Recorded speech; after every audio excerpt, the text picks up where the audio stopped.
early. We had told everyone here in the last couple of weeks that we would be joining you each and every weeknight, Monday through Friday at 9 o'clock Eastern Time. But considering the news that broke this afternoon, we thought we would jump on early. So here we are. This was my first opportunity.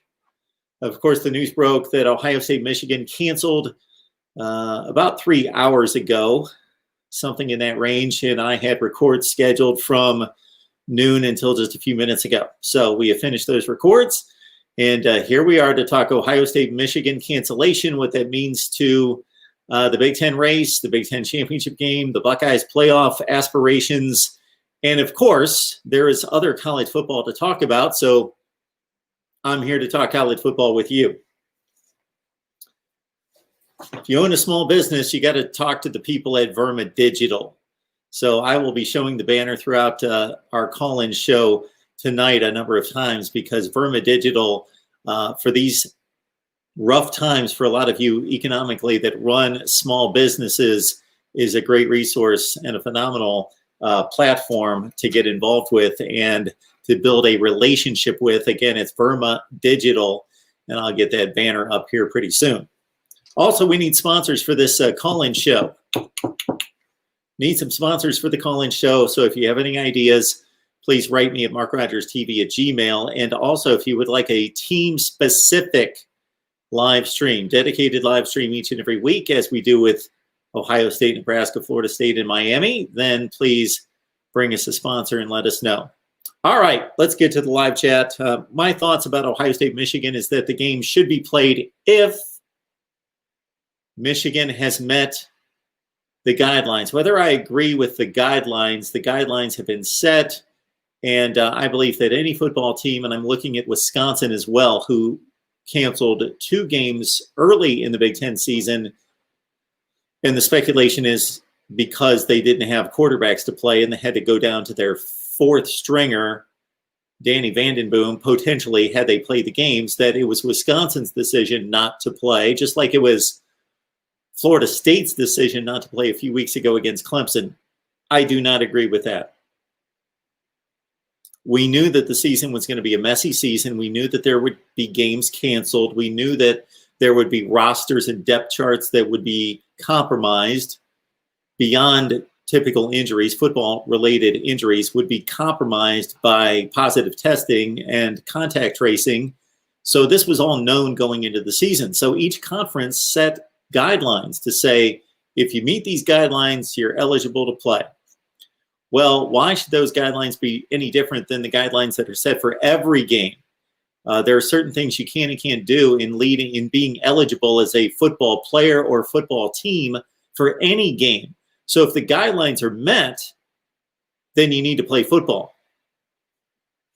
Because all the teams in the conference, all the institutions in the football programs agreed to the guidelines to play football. And some people are saying that certainly there's evidence and there's certainly a look to the Michigan situation being much like the Florida State situation, where at some point they just said, you know what, football's not looking like a real benefit to us to continue to be embarrassed and look bad. It doesn't help recruiting. So maybe we should just kind of back out of this 2020 season. That could be done by any program in any year. You know, Rutgers is 0-8. We don't want to play our last 4 games. It's not looking too good. Let's try to pull back and regroup. It's not the way we do it in competitive athletics. So again, if the Big Ten rules were not met, then I can justify and be content with the decision that was made because it was a Big Ten decision. Guidelines not met, can't play. But it appears to be a Michigan decision. I know that was not vague, that difference in the 2 Wisconsin cancellations. It was not, it was clearly known that Florida State made the decision against Clemson not to play. I'm not in the articles that I've read, and I haven't been able to dive into this to my full satisfaction because of recording since noon, that it it appears as though Michigan is making this determination, as they did against Maryland last weekend. So we'll also get into the ramifications for the Big Ten and Ohio State. And of course, there's other college football going on, other cancellations. Texas A&M and Ole Miss will not play. We've got a Texas A&M record coming your way where the Aggies will be missing what would have been a data point in their college football playoff resume against a prolific offense. Not necessarily a team that is going to increase their schedule strength, but a pretty meaningful game. Would have been an entertaining game, I believe, Ole Miss and Texas A&M. Cincinnati not playing Tulsa. That's big, especially since we're in a situation where they were going to be playing and will be playing, if the guidelines are met, next weekend for the conference championship game. So I guess that doesn't really affect that. But if the two teams, and I don't know who's having the issues, whether it be Cincinnati or Tulsa, but if they're having issues fielding a team this weekend, then that could impact the conference championship game next weekend. All right, let's see what you folks have to say. Where are my glasses? Where are those glasses? If I don't have my glasses, I can't see the screen without my contacts. Here we go. Maybe I'll blow it up here.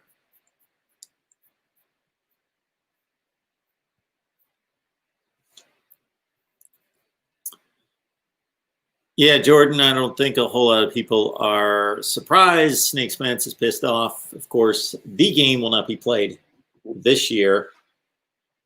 Cut a segment this afternoon with Steve Dace that's probably already been released on his channel. So look up Michigan Podcast. I'm going to release it here as well. We talked about the game being canceled. Mark Rogers TV, the voice of college football. Who's on the line? Yo, it's me again, Roberto LeBron. Hey, Roberto. Hold on to this call, because I just heard the moves announced. I don't know what to say. I think that they had 40 plus infected, so yeah. I guess if they were definitely in the red or something, if it's 40. Yeah, I don't have the numbers in front of me, but yeah, they had to have, I know some conferences had to have 53 to play. 53 scholarship players. 40, I don't know, 40 plus out. That's like a massive blow to the roster, especially with like the quarterback situation. Yeah, it is. Again, people will make the comments, and I understand it, that Michigan's tanking and not wanting to play this game. But if the figures are accurate, then they're not meeting the Big Ten guidelines. But they also, like, with some news about extending Harbaugh's contract. The same day this happened. Yeah, we posted a video on that. We talked about that with our guy Justin Rowe, and apparently they have opted and will be announcing soon that, well, it's in Jim Harbaugh's court whether he wants to move on to the NFL, because apparently this, I think his name's John Bacon, he's a Michigan writer, has said that Jim Harbaugh's been contacted by at least 5 NFL teams.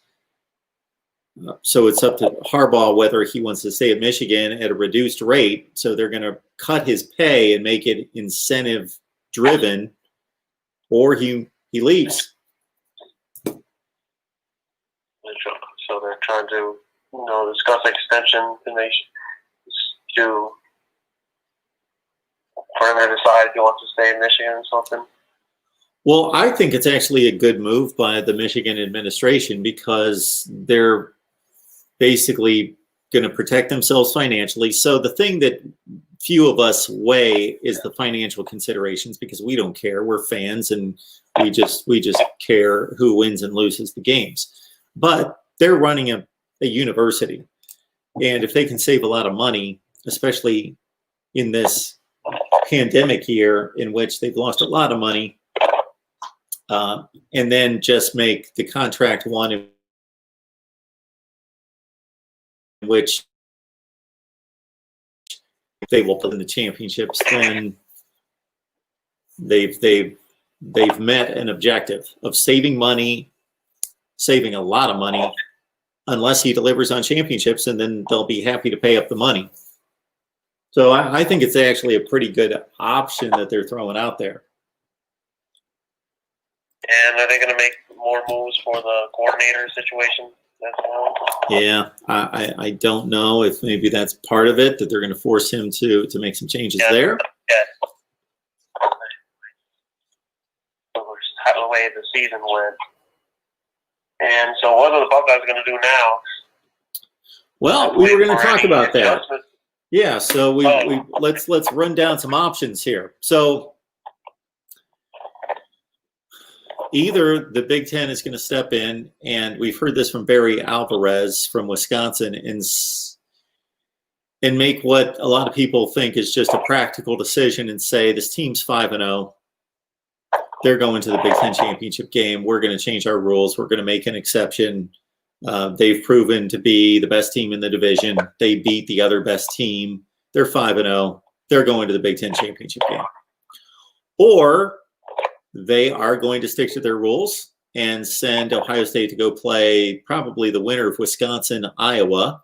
And it's going to be a Northwestern Indiana Big Ten championship game. And I don't know under those circumstances whether the College Football Playoff Committee really cares, or I shouldn't say it that way, whether they really are making a determination or finding a difference in quality of opponent between an Iowa or a Wisconsin and Northwestern. Probably not. It's probably just as valuable of a win for Ohio State as being rated by the committee. They just won't be the conference champion. I also heard this one, that Purdue's having some COVID issues. And if they are not able to play this weekend against Indiana, then you've got the very intriguing rematch of Ohio State and Indiana. Yeah, but I don't know if it's going to be the same as, well, defense probably going to be first off. Well, we need to know the situation of our roster if that's going to be happening again. If the offensive lineman is back, and with the loss of Michael Penix, I don't know how explosive Indiana would be. And definitely the Ohio State defense is going to look different. Probably going to double cover the. Okay, I'm trying to. Is it okay to say heck? Double cover the heck out of Freifogel. I just don't want to. Yeah, I don't want to keep the profanity filter. All right. And what else? I think between the Wisconsin-Iowa game, I would probably favor Iowa because Wisconsin did not look good against Indiana. I don't know what's going on with their offense. I mean, Indiana's defense looked legit as heck. But I don't know what happened to Grant Mertz. Well, it's only a freshman. It's only a freshman. Sorry. Okay, Roberto. Anything else? Well, it's his first year starting. Yeah.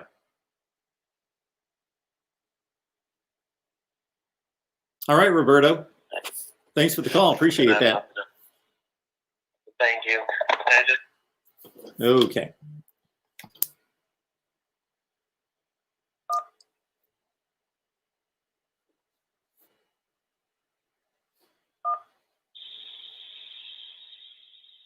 Press 1 to start the call or 2 to decline.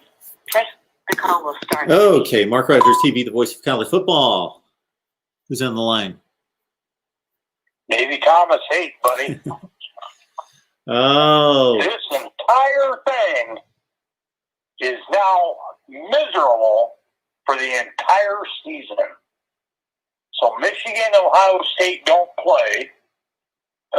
So where are we going next? Kennesaw versus some other scrub third level. This is bogus. You just, who else is going to cancel out games? Well, we don't know. It's only Tuesday night. It's only Tuesday night. We'll see if anybody else cancels in the Big Ten and if they find somebody for Ohio State to play. Wait till Saturday. Before Saturday, there's going to be a bunch more of these getting canceled out. It's pathetic. Yeah, I'm pretty much writing the entire rest of the season. I'm writing it all away. Ohio State and Michigan canceled. Yeah, well, so you're going to write off this season. Nebraska and Minnesota. Watch that one get canceled. Okay. Not that it's important, but Yeah. Well, oh my God. then we might see Ohio State play Nebraska again. Yeah, I know. You guys got to get, or Ohio State's got to get 6 games. And this is pathetic. That's all right, dude. I'm just watching the board. I'm done. I can't even rank the top 25 because you got a 3-0 guy that should be number 1 from Cincinnati, or I don't know. Take a pick. Well, yeah, we got And some you teams. guys- Sure. Some teams have 9 games and some teams have 3. Yeah. Then you got 7 and 8-0 players that don't play anybody. Yep. It's just the entire season is just pathetic. It's a waste of time, dude. Well, But I just wanted to call you Uh-huh. and rant and rave at you. well, we're going to be here watching whatever games are being played and talking about it. So I don't know what it's going to come down to. But like Snake Spence just said in the live chat, it would be tremendous if the Big Ten would allow some of these teams to play out of conference games when these weeks open up. We can see. I remember all your past years where you would show the games every Saturday, and you'd have them list on the whiteboard. And now it's like you can put up the board and you can go the big red X through it, the big red X through the next one. Yeah. It's disgusting, dude. It's Yeah. just totally disgusting. Yeah, it's a mess. So that's all, my friend. I just wanted to talk to you a little bit. So. Appreciate that, Navy Talk Thomas. to you later. All right, have a good Bye, one. buddy. All right. Whomever was calling, please call back, and we'll get to that super chat here and get that posted to the screen here very soon. Too many lawyers in the Big Ten. I think that's kind of a common problem across the nation. Mark Rogers TV, the voice of college football. Who's on the line? Jeez. Hey, I've got a crazy idea. Okay. With Ohio State losing losing the Michigan game, how about we just, for every conference in college football, do away with the criteria of a certain amount of games to be played. That way it doesn't irritate Ohio State if they lose, if they don't make it to a Big Ten SEC, Big Ten championship. Just do away with the criterias for all conferences and say, okay, you've played this many games, you're undefeated. We're going to throw you in the Big Ten championship and see what happens. Well, it looks like that's what a lot of people are pushing for. That's what Barry Alvarez in particular, the Wisconsin AD, would like. And I agree with that. I mean, the thing is I knew from the get-go, whenever every conference released the criteria to meet the conference championship games, I knew right from the get-go it wasn't going to work. There was going to be a situation like what we're seeing with Ohio State, that you're going to have cancellations. And in this quote-unquote COVID year, you're going to have cancellations. And it may be your big important games, or it may be a smaller game. You're going to have your cancellations. I mean, it's a given with this type of year. I mean, this year has been a whole just gone to crapshoot in the sense of it. And I'm using a little more politer words than from what I've heard from other fans. This whole season has just been an anomaly season. You know, I don't want to say whoever wins this year's championship will be a fluke, but I really believe it'd be on a fluke. Because, I mean, if we leave Ohio State out and put in an opportunity to where you might have 3 ACC teams in or 3 SEC teams in, it just would throw a hamstring. I mean, this year would be the best shot the Group of 5 has ever had to get a Group of 5 team in. This is the best shot. They better hope Cincinnati goes undefeated from here on out and wins their championship game convincingly. They might sneak their way in. They might.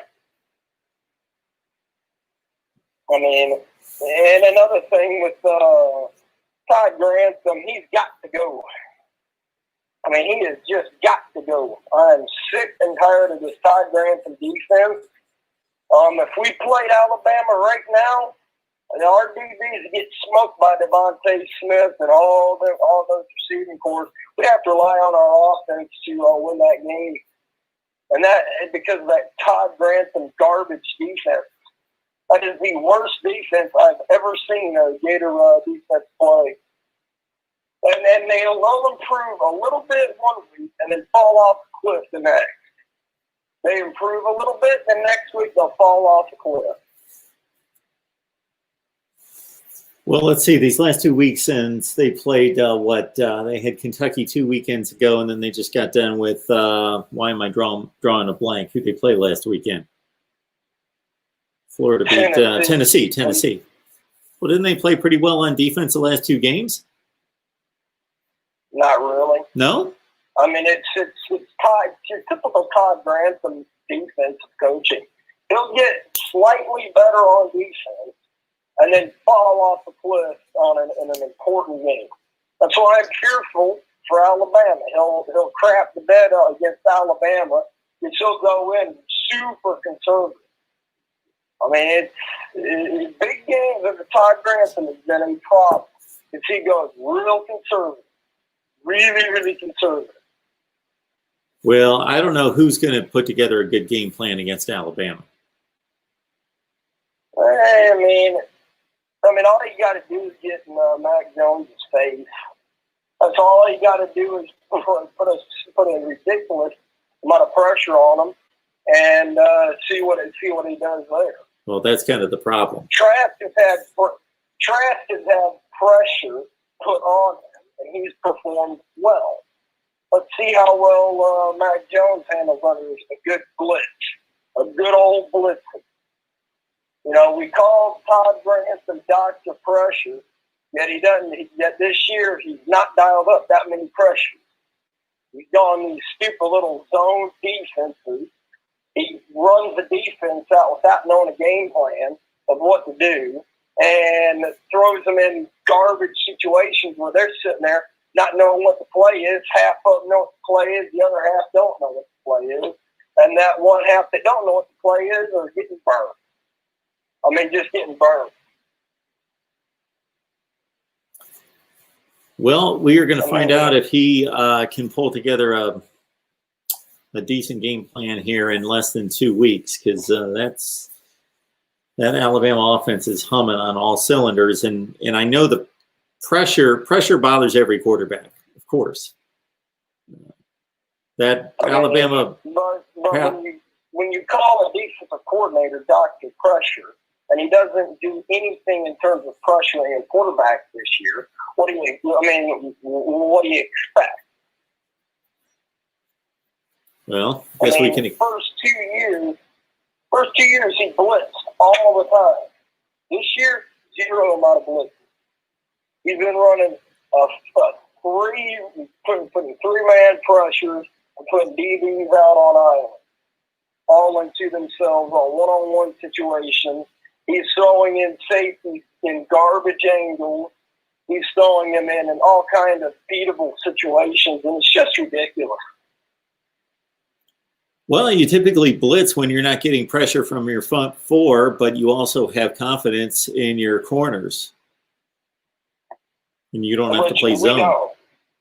Yep. We don't have any confidence in those corners. Those corners have a bad habit of getting burnt at every opportunity they can get burnt. And coming from Marco Wilson, who arguably could have put together a first-round season this year, has really crapped the bed on all cylinders. Underperformed incredibly.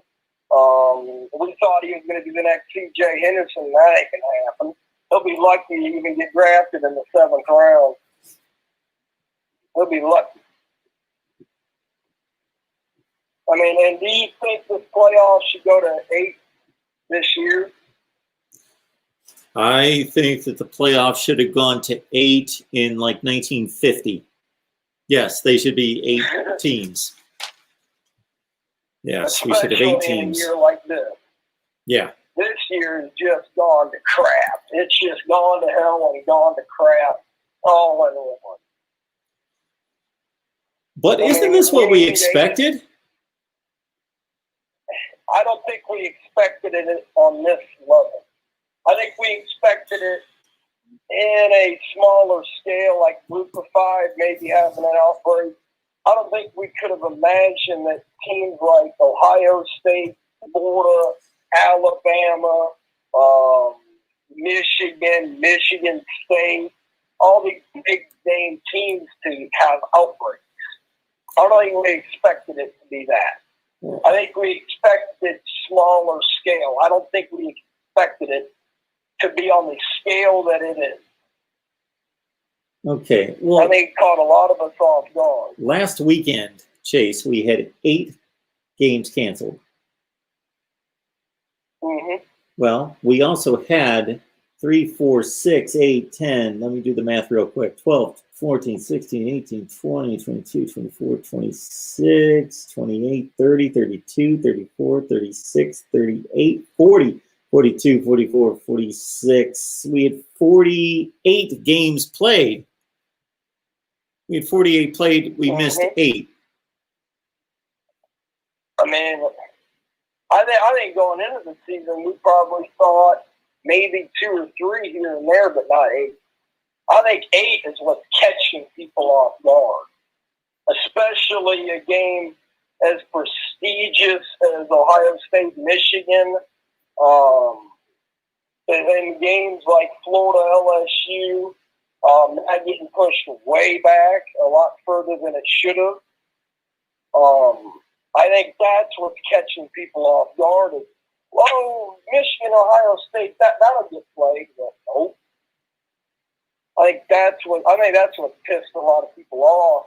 Is it's catching big games and throwing them in the dumpster for this year. I think that's what's catching people off guard and annoying them. They didn't think these big marquee games would get shut down completely. I know I certainly didn't. I thought the problems would be Group of 5 and Group of 5 only, but nope, they spread up into the top conferences, which brings me to question: Has these conferences done enough in the way of preparing these players for COVID, and have they done enough in the way of keeping them safe? What are they doing from Monday to Friday, from Sunday to Friday every week? What are they doing? That's a good question, Chase. I'm gonna move on here. Got some other calls coming in, but I appreciate it.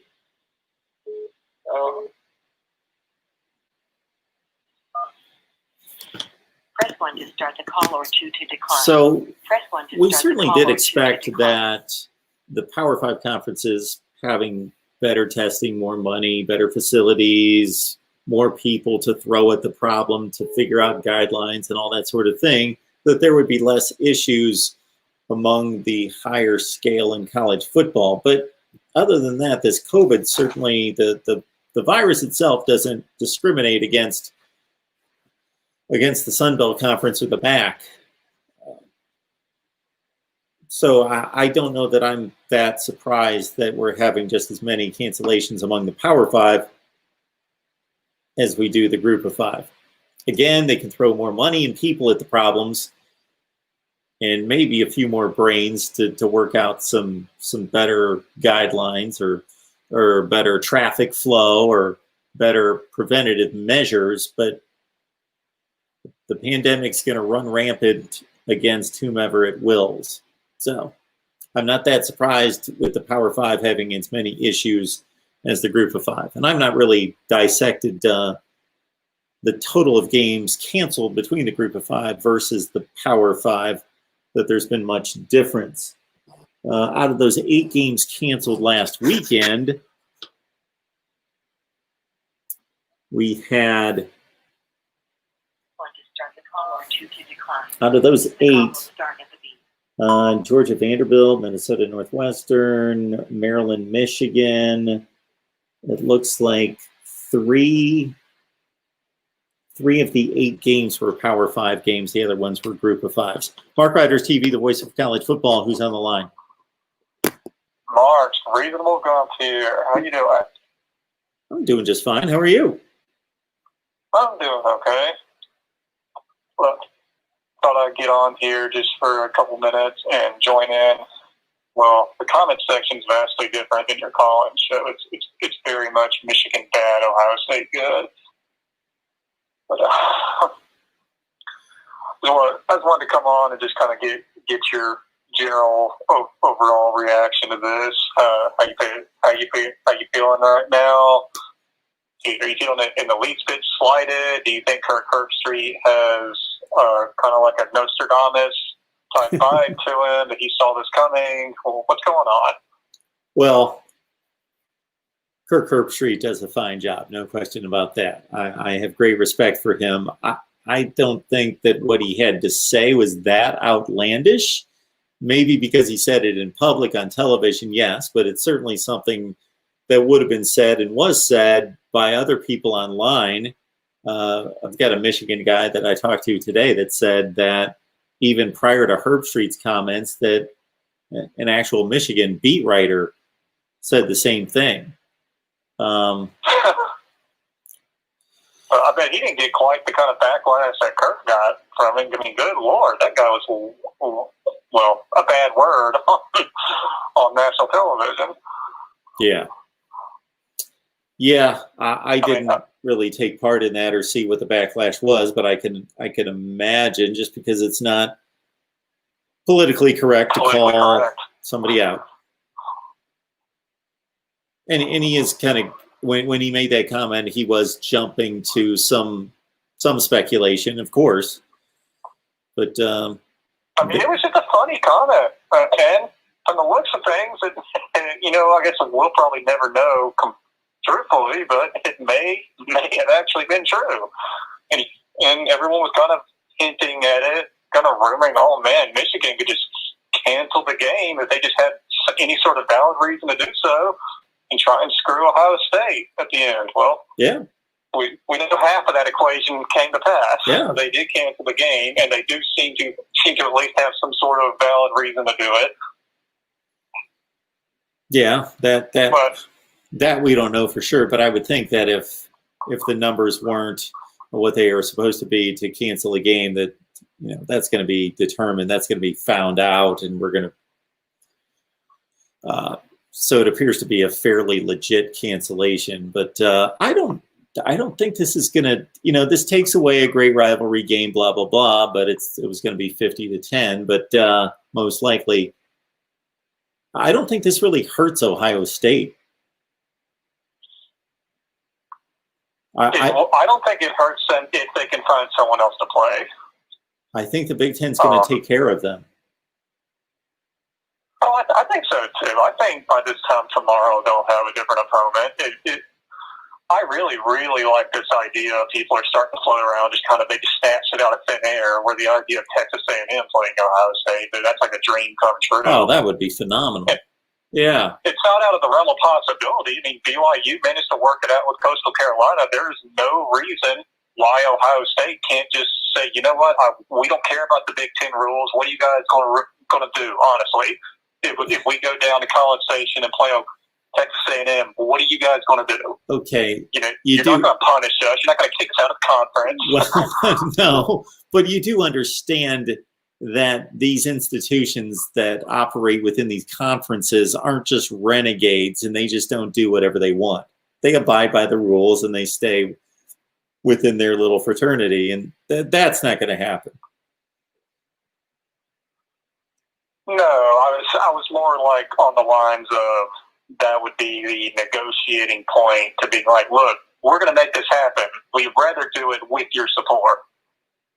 Kind of a thing. Yeah, but see, Texas A&M needs that game a lot more than Ohio State. Why does Ohio State need to play that game? It's fun to talk about and it'd be great to watch. But Ohio State, I'm not completely sold on that idea, Mark. I'm not convinced that if Ohio State skips this week, that they can still, even if the Big Ten lets them in the championship game, that they're going to get in for 6 games. I'm not convinced of that at all. I think the committee, the people, when they were releasing their feelings about what's going on, they kind of hinted that they were already hesitant to put them there with the number of games they did have. And you're talking about taking another one off the table. Well, so depending, I'm not in that camp. I think Ohio State needs a game this weekend.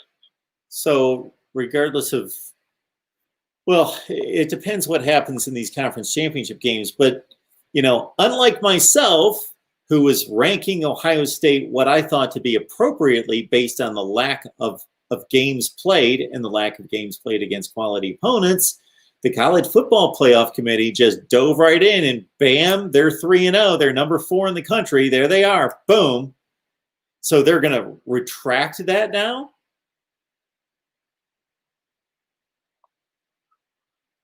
So it would be weird if they retracted it on this week, particularly if Texas A&M doesn't make it a game exactly. Well, so yes, who are these teams behind? Let's say Alabama goes ahead and beats Florida as expected. And let's say, regardless of what happens with Notre Dame and Clemson, either Notre Dame sweeps or Clemson gets the split and they both go to the playoff. And let's say Ohio State goes and plays a capable opponent next week, Northwestern, Wisconsin, Iowa, a good win against 2 of those teams are ranked in the top 15 to 20 in the country. They get that win. What in the world would the College Football Playoff, what would be their justification for elevating Ohio State to this spot with 3 games played against nobodies, and then all of a sudden they're going to trample them down from behind after they beat a good team? They have no justification for doing that. Who's going to overtake them? Historically, their justification has been kind of slippery. Sure. Well, who's going to overtake? Pull something out of it. Who's going to overtake Ohio State? Something out and said that we had all kind of privately agreed that you had to play this number of games. We didn't release it or something, and then they just whip it out at the very end of the season. Yeah. I wouldn't put that past them. And especially for those people that think that ESPN / anyone who can make a buck off this playoff determines who gets into the playoff, then even though we've seen Ohio State left out twice when they could have been put in, they are one of the very top of the line ratings draws in the sport. Mm-hmm. Well, like I said, I think the Big Ten's is going to give them another game. I don't know who to be against. You got to find someone that who's either not playing next week, or I don't know. Maybe they could steal Wisconsin away from whoever they're playing. That'd be pretty cool. That'd be pretty decent. Well, yeah, based on the way it said, well, Wisconsin's playing Iowa. I don't think the Big Ten is not the type of league to go crazy in terms of any kind of creativity. I don't see them reworking the schedule for Ohio State's on Ohio State's behalf. I don't think they're going to do that. I think if a You game, think that they're just going to change the rules and let Ohio State in at 5-0? yeah, or an opponent's going to open up because another game's going to get canceled, and then they'll do something. But they're not going to rework a schedule that's already built to give Ohio State an opponent. I don't think they will. I might be wrong. I guess it just depends on, well, the Big Ten obviously didn't care about PR when they created this whole mess in the first place. But I was going to say that might factor into it. Do they really want to go down the route of being accused of changing the rules for their one golden boy? That they got one elite school that the law doesn't apply to them. Do they want to be viewed like that? Because the way out of that is to have them play 6 games. So that's why I think they'll probably lean that way. I think they would just want to avoid all of that. Sure. They're just going to find them another opponent, get 6 games in, and then the rest is history. Yeah, and then I would like to hear them justify that. I guess they would justify it by saying we are doing this to clear up the race for the division championship. Something that the Pac-12, even though it was laid right in their lap to do, failed to do. Failed to do, yeah. So the Pac-12 is ridiculous. Oh my word! And the Big Ten has screwed up so many things this year, but the Pac-12 is even worse. Yeah. You need to do a video on that where you're just trashing all the moronic decisions that were made this year, because it's hysterical when you do. You have such a laid back, dry tone when you start going after the Pac-12, and it kind of makes it even funnier. So you should think about doing that. Well, on my closing notes. Yep. Go ahead. No, I was just going to say on my closing notes, I'm just Ohio State probably in retrospect probably wants that Illinois game back now. I don't know why they did that. Maybe they didn't foresee Michigan having problems. Maybe they thought Michigan would do everything they could to come get their annual beatdown. I don't know why they thought that Michigan would be that committed to it, because looking around, I watch that Steve Days guy too sometimes. Mm-hmm. Yeah. And according to him, not just him, according to him though, on Michigan forums and stuff, it was a popular opinion to find a reason to back out of this game. So I'm just saying, it looks like I think Ohio State may want that Illinois game back now. Well, I just cut the segment with Steve Dace a couple hours ago, and yes, he wanted no part of this game. He said most Michigan fans didn't want to play the game. I can't relate to that, and I know that I'm rooting for the team that wins 97% of its games and owns the conference, but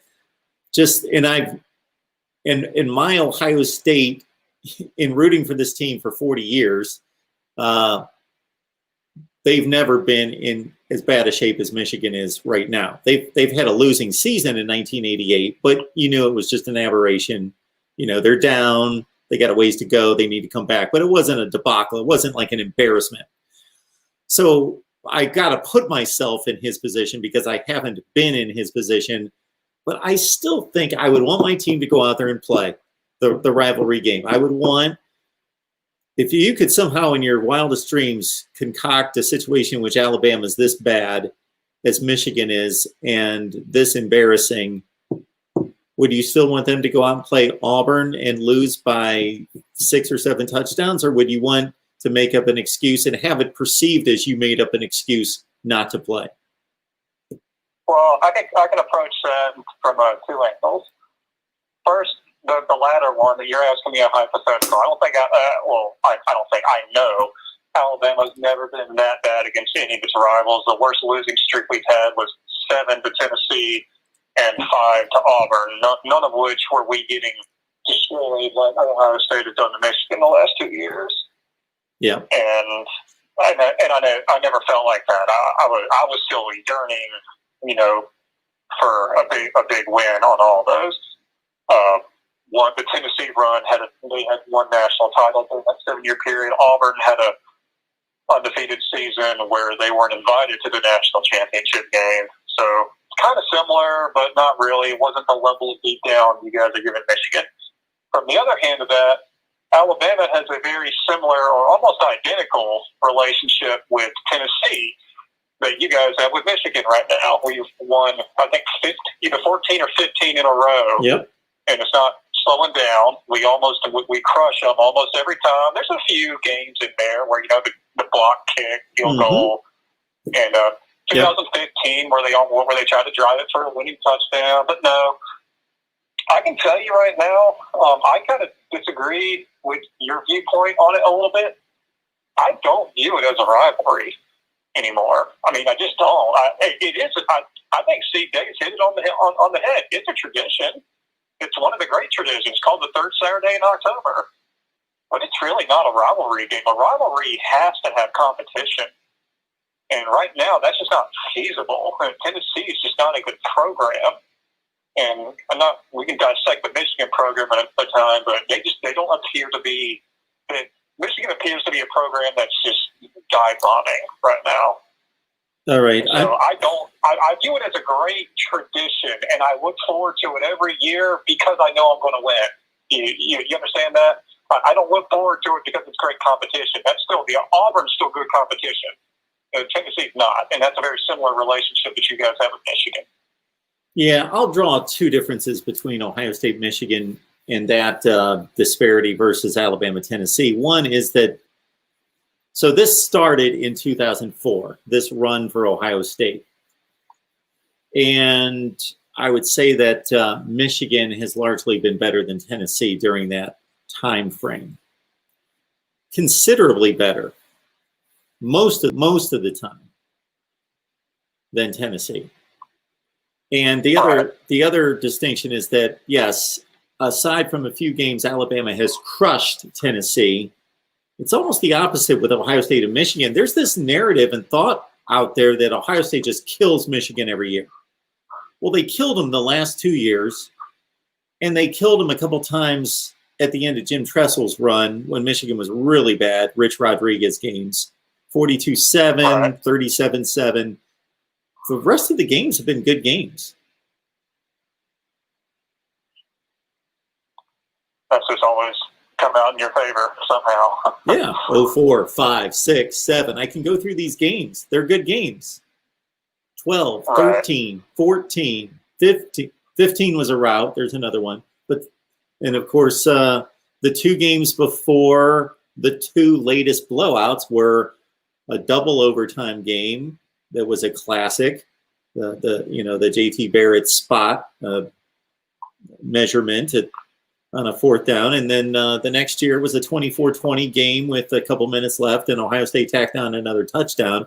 Michigan had a serviceable quarterback. They would have won the game. So they haven't trounced them on a regular basis. Yeah, but just currently looking at the state of the programs now, it just looks like in the last, I guess, and you mentioned it's just been the last 2 years. Well, I know they haven't won a national title, but just real quick here, doesn't Ohio State right now feel to you like they're just a much superior, scarier kind of form than they were even in 2014? Yeah. Don't they just feel like just that one of those three schools that's just way above everyone else? Yeah, I think that it kind of does. plays into it. They're up there, and Michigan's won 2 games this year. Have they won 2? Yeah, they won 2 games. They might. Yeah, they're 2 and 4. That's playing into it as well. They're literally opposite sides of the spectrum. Michigan, I don't even know. I mean, what their record would be if they played a full season. But yeah, the gap is widening. Playing into it too. Yeah, the gap is widening, and I was just talking. I don't know if you know. I don't know where you live in the state of Alabama, but I just had Gary Harris on from the Tuscaloosa TV station, and we were just running through the Alabama recruiting class. And again, it's just Alabama and Ohio State are recruiting at just an insane level. And so that's just continuing to trounce Michigan. And this year's game, yeah, it could have been Ohio State just beat Michigan State by 40 points, missing 23 players in a game in which the guy snapping the ball had never snapped the ball in his life. So they had a ton of horrible missed snaps, and they still scored 52 points. You know, they were probably going to beat Michigan in similar fashion. They were going to beat them 52-10 or whatever it was going to be. Yeah, it's getting worse from a Michigan standpoint. Mm-hmm. For everyone's curiosity out there, I live in Mobile, Alabama. Okay, which is where the GoDaddy.com other end of ball the is. yeah, on the other end of the state there. Very good. One little trivia before I go here, Mark. You graduated from Kent State, right? I did. Do you remember the 2013 GoDaddy.com ball? Hang on just a second. Was that the one? No, I'm mixing that up with another game. No, I really don't. No, I don't. Okay. Well, I mean, who would? Well, I guess I thought you might. Well, I typically do remember all bowl games, but it must be a Kent State related game. Was that? It was Kent State versus the Arkansas State Red Wolves.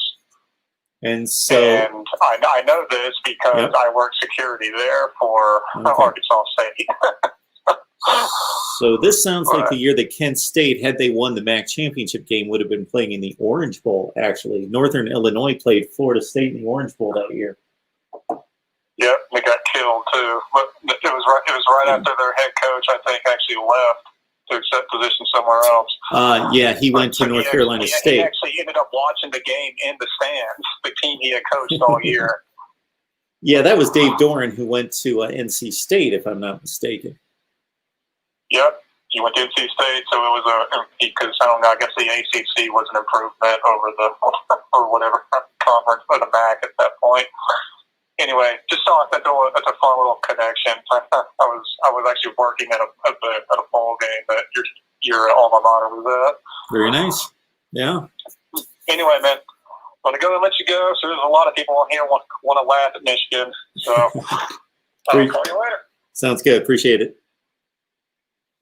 All right. You know what? I lost sight of when I scheduled this for 5:30 because my thought was I'm doing all these records during the afternoon. I see Ohio State, Michigan canceled. I thought, need to address this because I just posted a video right before that happened talking about Ohio State, Michigan, talking Michigan football. And we had an idea that the game might be canceled. So it wasn't like we went through this full-blown X's and O's matchup video. We were talking more about Harbaugh. I don't know if you guys have picked up on this. Certainly watch my video with Justin Rowe. It's a good video. He supplies with a lot of good information regarding the apparent contract extension that has been offered to Jim Harbaugh. So we talked about that. We talked about just the debacle that is Michigan football. We talked about it for 30 minutes. There's plenty to go through there. And as soon as I posted it, of course, boom, game gets canceled. So I thought, I should get on here live as soon as possible, but my schedule did not open up until 5:30. And I thought, this is going to be kind of nice. We can get the show done early tonight, and then I can there's like an NFL game on tonight, isn't there? Tuesday night? I thought there was an NFL game on tonight. I'll have to look that up. So I thought, man, I got a bunch of editing to do, a lot of work. I'll watch the NFL tonight. Maybe actually get a workout in today that I keep telling myself every day I'm going to start my workout program again, and it never happens because I'm editing until like 3 o'clock in the morning. But then I realized, oh yeah, there's that college football playoff ranking that comes out. We'll have to talk about that. So we will be here. Okay. All right. This guy, Harbaugh's a chicken shit. Him coming out with his take is always amusing.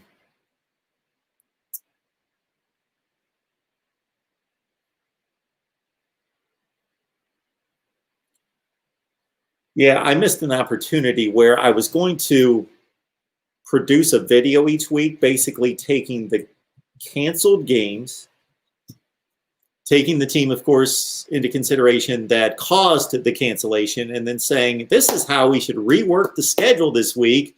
These are the teams that could be playing other teams, like you guys are all jumping on Ohio State, Texas A&M. Who else is canceled for this week? And why do I keep going to ESPN's schedule of games and it keeps going to last week's games? I'm clicking on schedule. Schedule doesn't mean scores from last week. It means this week's games. Okay, who's not playing? Ohio State, Michigan, Texas A&M, Ole Miss, Tulsa, Cincinnati. So in the Cincinnati-Tulsa case, again, there's a big game that's not being played. I think the issue is with Cincinnati, correct? Because they missed the Temple game and they missed another game. So unfortunately, I believe that issue is with Cincinnati. Otherwise, maybe you've got an Ohio State-Cincinnati game and they can stay close to home. Yeah, I don't know if anybody knows in the chat who tested. I believe it's Cincinnati that tested positive, that had too many positive tests and contact tracing. Yeah, I'm not finding it here. Okay.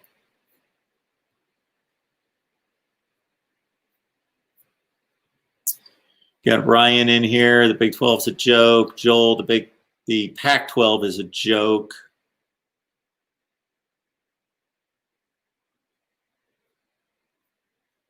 Johnny Bays, the Big 10's a joke outside of Ohio State.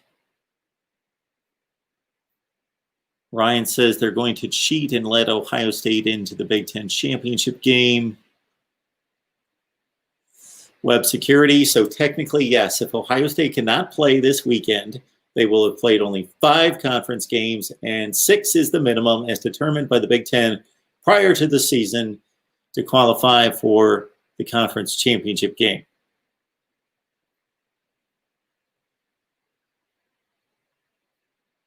So basically, we're down to this. In the Big Ten, Ohio State, Michigan's canceled. Ohio State doesn't have a game to play. They will only have 5 games played and will not play in the Big Ten championship game. What else could happen? The Big Ten could come out, as has been rumored, and say, Ohio State's clearly the best team in the division, and however they would want to word it, they're not going to say they're the best team in the division, but basically, you read between the lines, they're the best team in the division. They haven't lost, and they beat Indiana, who's clearly the second best team in the division, so they should go to the conference championship game. Boom. Or the Big Ten will say, that's not a good look. We need to figure out a way to get Ohio State a game played this weekend, and they will either wait until, let's see, it's Tuesday night right now. There's thoughts that Purdue's had issues in recent weeks and Minnesota's had issues in recent weeks that would free up, of all teams, Indiana. That would be tremendous to see a rematch between Ohio State and Indiana, and they probably play the game at Indiana. Or it frees up Nebraska, a team Ohio State already beat. Those are basically the possibilities. Ohio State misses the Big Ten championship game and plays the Wisconsin-Iowa winner. They go to the Big Ten championship game because the Big Ten changes its rules, or they get to the Big Ten championship game because there's another team that does not meet requirements and it frees up an opponent. Those are the 3 things that can happen off the top of my head.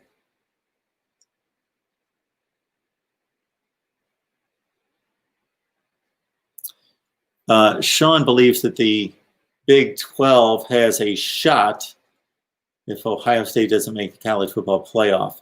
And so the Big 12 shot would be what?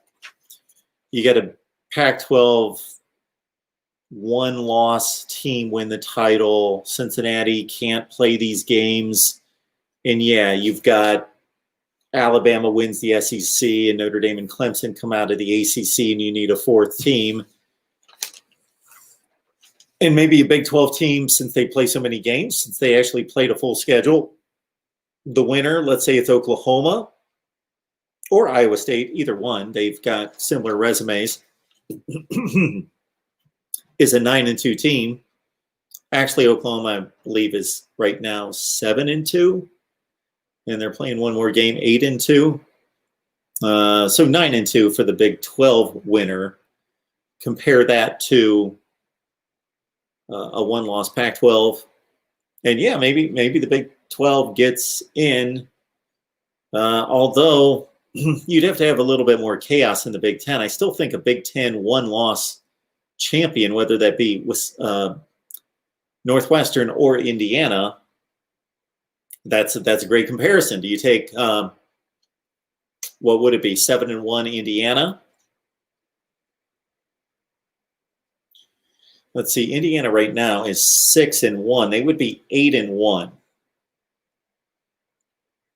So I think the Big 10 champion still comes out ahead of a Big 12 champion, unless they lose a game, then win the Big 10 championship. So, Sean, if you're looking for the Big 12 to make it, you need to get Ohio State out of the way, and you need to have the winner of the Big 10 championship game lose this week. So Northwestern loses to Illinois, then wins the Big 10 championship, or Indiana loses this week to Purdue, then wins the Big 10 championship, and you got a two-loss scenario where the Big 10 or the Big 12 has played more games. But I can't imagine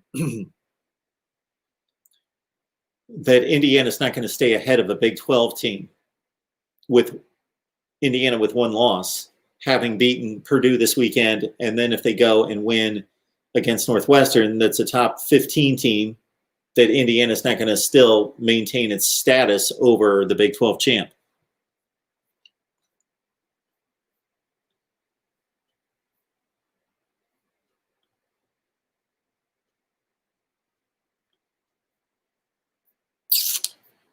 Would like to thank Daniel Bremner for his Super Chat contribution. Appreciate that, Daniel. And also Anakin Skywalker, who included a question with his Super Chat. So, Anakin, appreciate that. Do you like Star Wars? That was the question posed to me. I can take or leave Star Wars. I've seen the first, the first four? I think the last Star Wars I saw was the one that they produced in.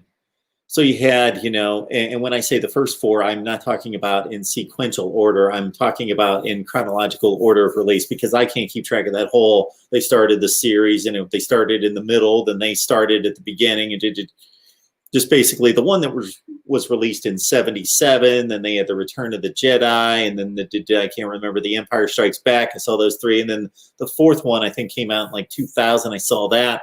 And then there's been a more recent one that I saw.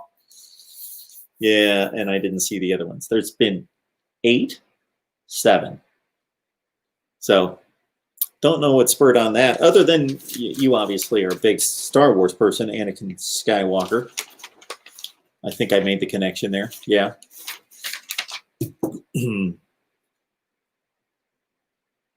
And John Vales asked about Indiana making the college football playoff. Sure, they can make the playoff.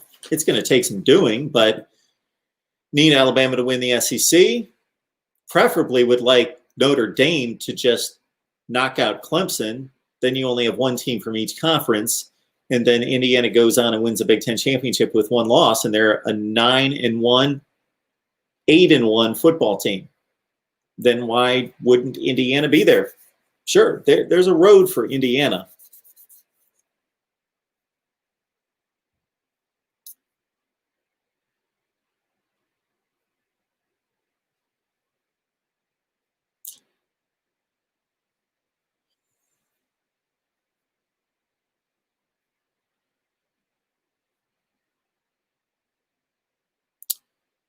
Troy says, I don't see Michigan recovering from this. Even lower move than untying a shoe of your competition to get them off the field because you couldn't stop him on the field.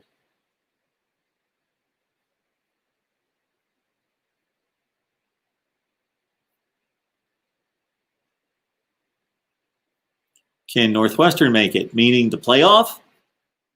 Sure, they can make the playoff too. But people don't want them to be in the playoff, but Northwestern's got one loss. They missed a game last weekend, right? So they lost to Michigan State. That was their first loss. And they had a game canceled last weekend. Why am I blanking on that? They were supposed to play Minnesota. Yeah. So Northwestern's still only 5-1. Correct? 5-1. So they go 6-1, 7-1. And Alabama, Notre Dame make it. And then you got this just chaotic situation other than those two. But Northwestern needs Ohio State to lose, and they need those other two conferences to align. And we already know that the playoff committee does not like Northwestern, because their first ranking of Northwestern, when they first made it into rankings, even though they had the best resume in the Big Ten, they just didn't like them.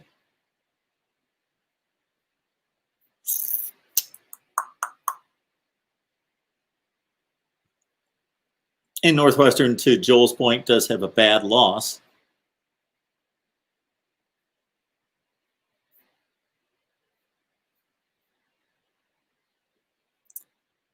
Got Wicked Fury, Ohio State, Indiana, in a rematch. Well, the Hoosiers showed us something on defense, didn't they, last weekend against Wisconsin on the road? 6 points. I think Ohio State wins a rematch against Indiana, but certainly it ramps up in interest if they play Saturday and it means a trip to the Big Ten championship game. That's kind of cool. But I got to think that Ohio State wins again. They kind of cruised into a situation in which the score got closer than the game really was. It was 35-7. It was in that 42-14, 42-21 range. And Ohio State had the ball down near the goal line. They could have went up by 2 touchdowns with about a minute left. And Indiana never really threatened to score at the end. They completed like a pass, and then they didn't have any time left. I don't see Indiana hanging with Ohio State in a rematch. When I say not hanging, I don't think that it's going to be a down to the wire game. I think it's going to be a decent game. I think it's going to be a 10 to 14 point Ohio State win.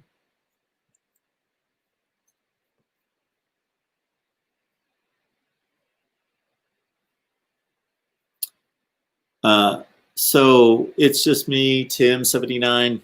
I understand that all the conferences are taking the same stance on these cancellations. Number one, that they've got their guidelines. So if one of the two teams don't meet the guidelines, then they cancel the game. But they've all left it open to the institution to not play if they don't feel comfortable. And it's happened with Wisconsin and Florida State in particular. I don't know who else knows of anybody else that has opted out of a game that could have played. I know that those two teams in particular, Wisconsin and Florida State, have been eligible but haven't played.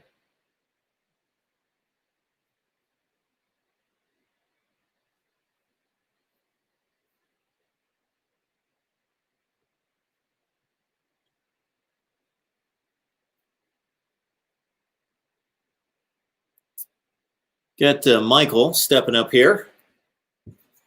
That happens with Ohio State and Indiana play this time. I look for them to get the run game going this time. That is what cost them last time, meaning Indiana to get the run game going. I do not see Indiana running the ball against Ohio State. I see Ohio State running the ball against Indiana.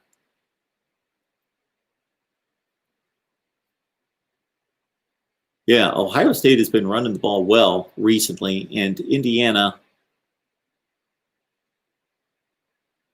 I can't see them running against the Buckeyes. That would be cool, Philip. Ohio State and Texas A&M. It would be fun to watch. Not going to happen. The Pac-12 is the only conference that has said we will look for a non-conference opponent for our teams if that other team is willing to travel to our conference. And that happened with San Diego State and Colorado, and there might have been one other game. I think that was the only one. Mark Rogers TV, the voice of college football. Who's on the line? Hey, Mark, it's Dominic. How you doing? Hey, Dominic. What's up? Not much, really. Just, chilling. Just checking out the college football rankings. You're checking out the rankings. They haven't come out yet. Oh. So the rankings come out here in about 15 minutes or so.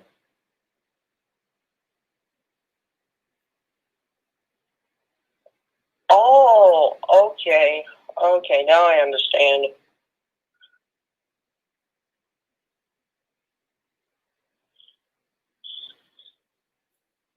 Anything else? Anyway.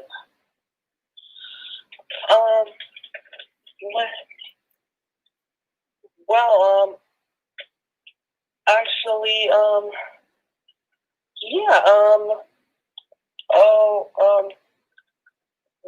any updates on the Pac-12 playoffs? Updates on the Pac-12. Pac-12. What? What in the Pac-12 do we need an update on?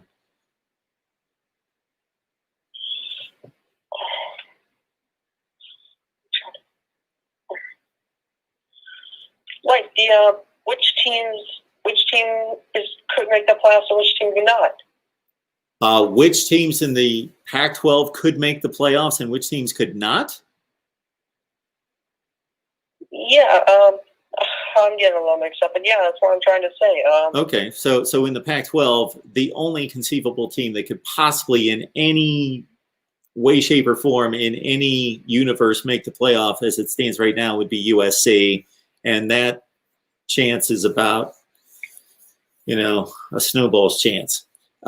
Everybody else in the Pac-12 has no chance. Right, but USC, they could have a possibility, but I'm not sure if that possibility could help them with USC. I know what you're trying to say, but you know what I'm trying to say? No, I basically just said what I was trying to say. I didn't try to say anything. I stated that USC is the only team that has a minor little thread of a chance in the Pac-12 and nobody else does. That's your Pac-12 playoff scenario. Yeah,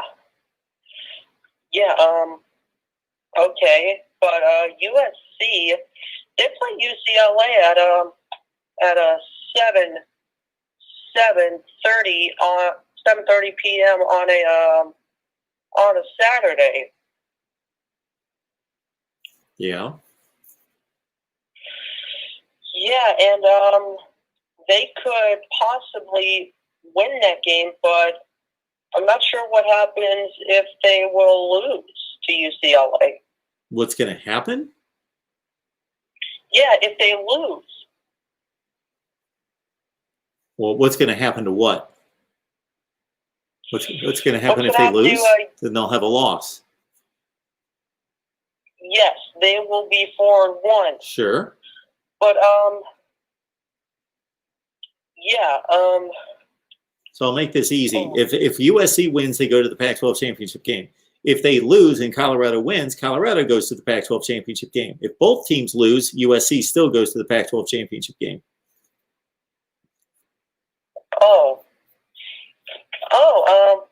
Well, I guess, yeah, that's definitely easy to understand.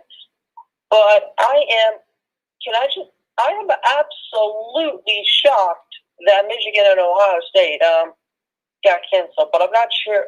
But the playoff hopes for Ohio State, but I'm not sure about that. What are you asking about Ohio State? Yeah. About them making the playoffs.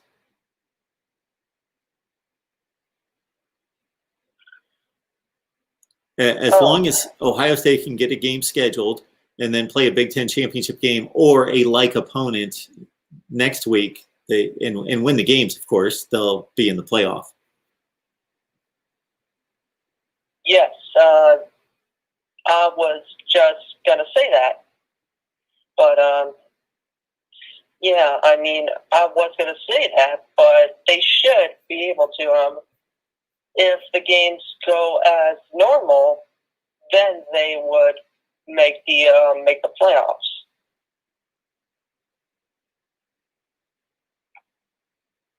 All right. Anything else tonight, Dominic? No, it's gonna wrap it up for me. Awesome. Have a good night. Appreciate the call. Yep. All right. Well, let's all go watch the big college football ranking unveiling, and then I will come back here and rip it to shreds, I'm sure. No, anyway, we'll see how it turns out. The first one was certainly had tons of holes in it. The second one, I think, got a little bit better. Regardless. Okay. Appreciate everybody jumping on here. Again, Daniel Bremner and Anakin Skywalker, thank you so much for the super chats, because we need your contributions and also sponsors to keep this baby going. But we'll be back after the playoff unveiling, or the rankings unveiling. Stay live during the release. Should we do that? Just hang on here. Watch it. We could do that. Guess Brian's twisting my arm here.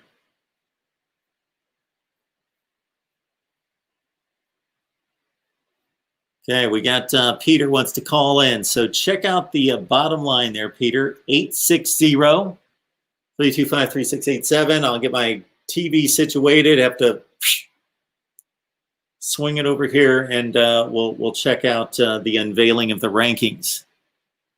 Shoot, we got 172 on the line. Why not? Let's check out the rankings.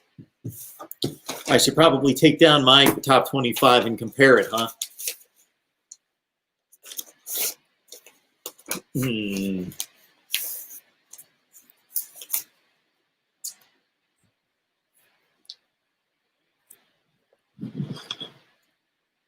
guys keep me honest if I forget, which I shouldn't. What are we looking at? We got 9 minutes to the big show. All right. Want to remind everyone that we're here every night at 9 o'clock Eastern Time, or under special circumstances, a different time, 5:30 tonight, with the news that Ohio State and Michigan canceled, Texas A&M Ole Miss gone, also Tulsa and Cincinnati. Unfortunately, because I wanted to see the Bearcats make a run and get those games in. All right. Mark Rogers TV, the voice of college football. Who's on the line? Oh, hi, my name is Zach. Hey, Zach. What's up? Hey, yeah. So, I'm watching your live stream, and I wanted to call in and just talk to you real quick. I'm a diehard Michigan guy. So I'm extremely embarrassed by our season this year. But I don't know if it's totally fair to say, to go on that assumption, that they canceled because they didn't want to play, or they canceled because they wanted Ohio State not to go somewhere. Because I don't know if Michigan's final game was against someone other than Ohio State, and they canceled that final game, I don't know if we'd be sitting here saying, oh, well, maybe they still canceled because they didn't want to play anymore. But I think Michigan has a mess to figure out. So, I mean, maybe they did, maybe they didn't. I just wanted to run that by you.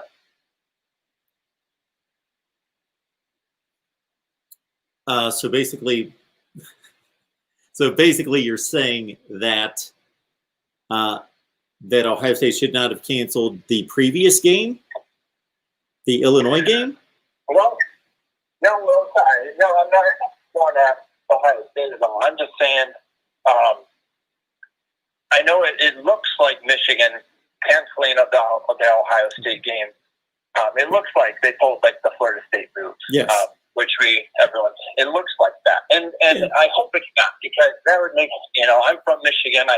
When I go home every Christmas, I get decked out in Michigan gear because I love that school and everything. But it looks like that. But would we be sitting here saying Michigan canceled the Ohio State game if Ohio State so if Ohio State hadn't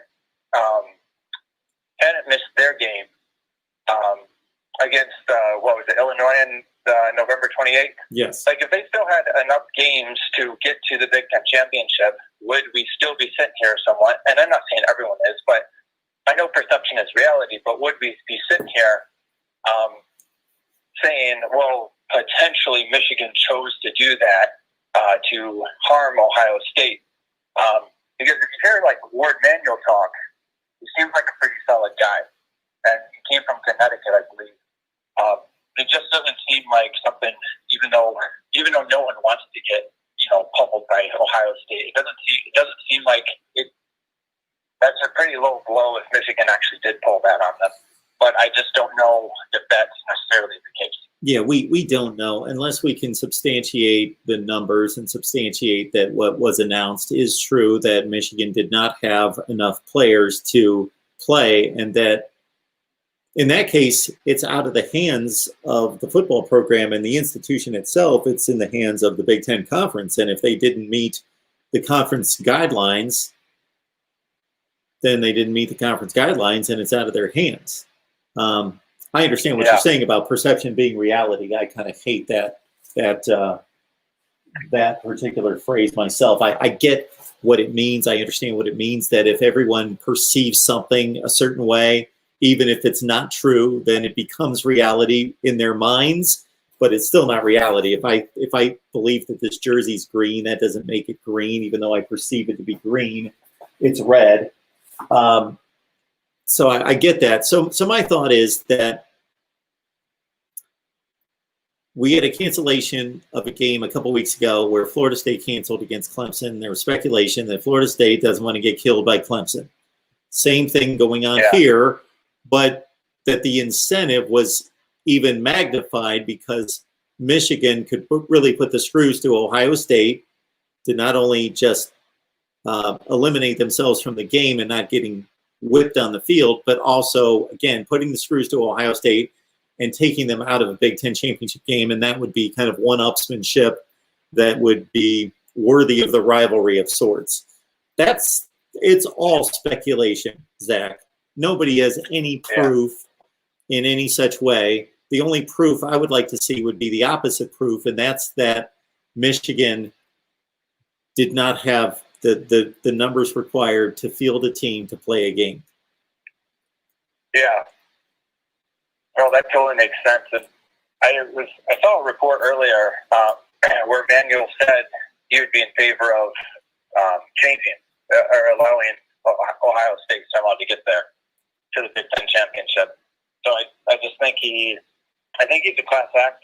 I don't know much details about him, but from what I've seen, but just it isn't. I mean, would it be Michigan, Ohio State if there wasn't some drama like this? Well, to your point, the one that you just made is that if Ward Manuel is one of the outspoken people of authority in the Big Ten that states Ohio State should be allowed to go to the Big Ten championship game based on their record and their win against Indiana, then that would kind of discredit the critics that say that they pulled this to keep Ohio State out of the title game. Yeah. I guess it'll be interesting to see how it plays out.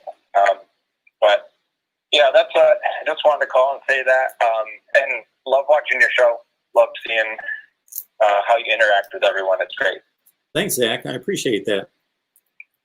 Yeah, but enjoy watching the playoffs or the playoffs ratings coming out tonight. So yeah, we're a couple minutes away here. Thanks, Zach. Have a good night. All right. Yep. All right. Yeah, well, we'll never know Michigan's motivation. But again, I would like to hear somebody of an official capacity state Michigan did not meet the Big Ten guideline. Therefore, the decision's not theirs. The Big Ten has canceled the game. I've read like 3 articles on this, and I'm not seeing that stated. That's what I want to see stated, that the Big Ten canceled the game.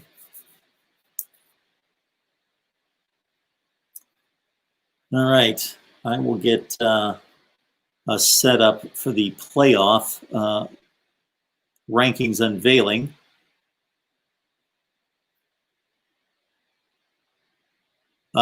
Lenny is asking what my predictions are. We're talking about predictions on the rankings. Lenny would like me to predict what other people are ranking teams. I don't think that the first 7 are going to change, are they? Trying to think who. Let me pull up the rankings as they stand so we've got a point of comparison here.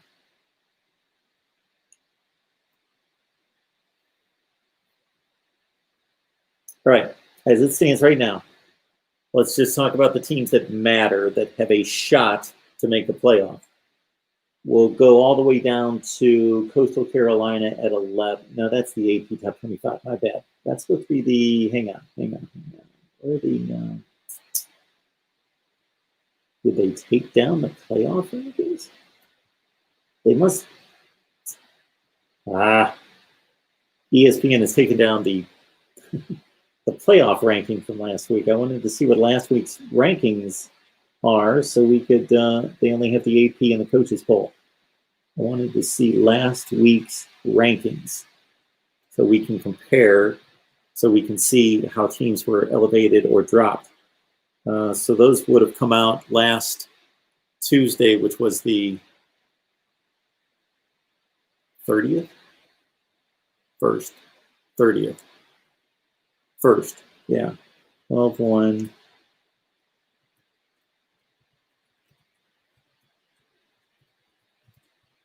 See if we can find those. College football for 25.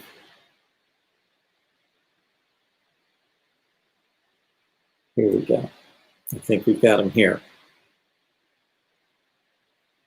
Okay. Playoff rankings right this second. Going into this week.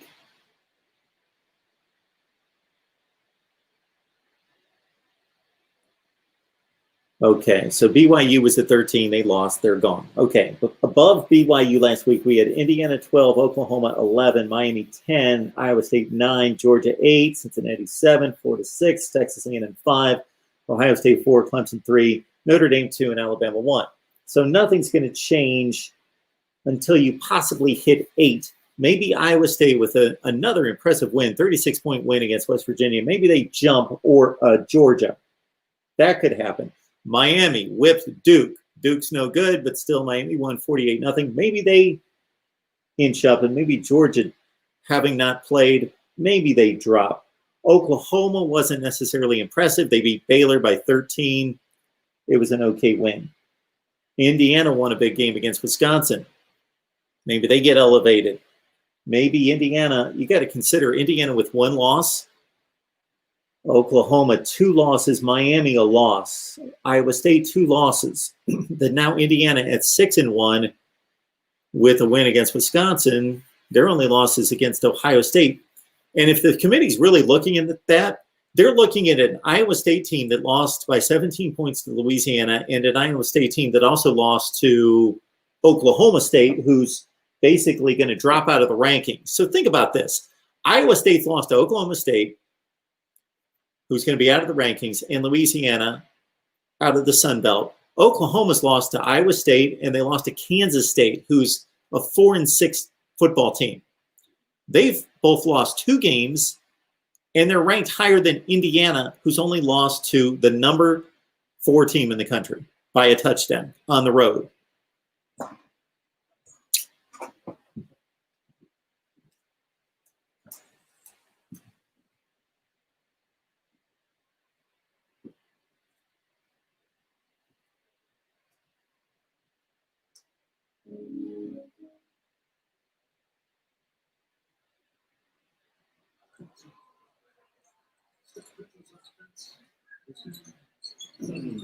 Okay. Last week's ranking, trying to remember what Iowa State was. They were at 9 and just continued to go out and play good football. Now, I know teams ahead of them aren't losing, but how will the committee handle teams like Iowa State and Oklahoma? How is the committee going to handle Indiana? And they need help. I mean, right now, to me, I'm more excited just to watch Oklahoma and Iowa State play to decide a Big 12 championship. But I do want to see how they're going to be evaluated, how they're going to continue to try to move up. I think everybody is probably going to talk about Coastal, but I thought I'd try. Yeah, I'm hungry too. And talk about the big drum. He's been pounding that drum all season to make sure that we celebrate the sport and he's retired. So I expect nothing less. I think the Coastal ranking is going to be very important. So let's take a look at the college football playoff top 25 brought to you by AT&T 5G. How about Eli Drinkwitz getting Missouri in the mix? That's fairly significant because both Florida and Alabama. Oh, is this the current top 25s coming out here? Press 1 to start the call or 2 to decline. The call will start at the beep. Mark Rogers TV, the voice of college football. Who's on the line? Yeah, who's on the line? Eric. Yeah, what's up? Hey, man, I just got to say, man, dude, I love your channel, man. I just discovered it this past year, man. I'm like, huge college football fan, and then, like, it's just awesome to see what you do. And, you know, there's a few things I wanted to talk about with you. I appreciate it. Thank you. What's up tonight? All right, I know we're talking about, like, all the college football playoff and everything, but I got a down in the dumps team. I'm a Bobtech fan. Okay. So, I mean, this is a mess of what we've become, and just with how our fans feel about Fuente and everything. And do you think Virginia Tech can actually make this move and buy out Fuente after the 15th? His buyout comes $2.5 million lower.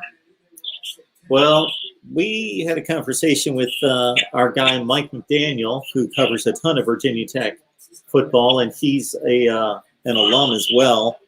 And he just does not see a way in which they're going to buy out Fuente. And plus, with South Carolina hiring Shane Beamer, I know that's kind of like a little slap in the face to our fan base as well. Why do you look at it that way? Well, I'm not saying like automatically because he's a Beamer that he's going to make everything different, but I mean, his recruiting track record in our area is great. Like, look what he did in South Carolina with Clowney and all the South Carolina players embracing him. I think, as well as D'Angelo Hall for us as well, calling for him. I think if we got, you know, like Vic and D'Angelo Hall, some of the VT greats behind him, like in his area of expertise, including our area, that, like, I mean, you could turn our program around again.